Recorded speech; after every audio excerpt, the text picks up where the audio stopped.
देशातलं एक फार मोठं व्यक्तिमत्व आज आपल्यातनं निघून गेलं, ज्याने देशाच्या अर्थव्यवस्थेला एक वेगळी दिशा देऊन देशाचं अर्थकारण सुस्थितीत आणलं होतं. म्हणजे मंदीच्या काळात सुद्धा अर्थकारणाची घडी नीट बसवणारा नेता म्हणून मनमोहन सिंगांची ओळख होती.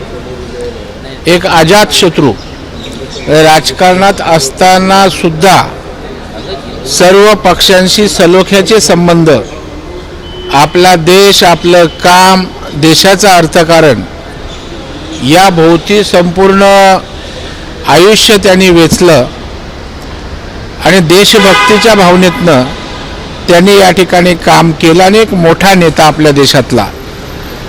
आणि इकॉनॉमी हा विषय आला की या देशात मनमोहन सिंगांचं नाव त्या ठिकाणी कधीच लपून राहू शकत नाही.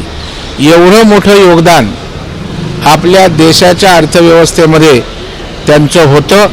त्यांनी अर्थमंत्री म्हणून, पंतप्रधान म्हणून त्या ठिकाणी केलेली कामगिरी या ठिकाणी निश्चितच चिरंतन लक्षात राहील अशा प्रकारची आहे.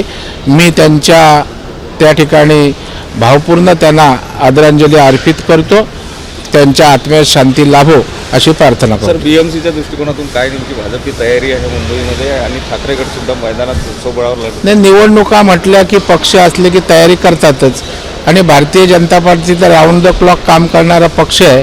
त्यामुळे ताकदीनं महापालिका लढू, जिंकू. एबीपी माझा, उघडा डोळे बघा नीट.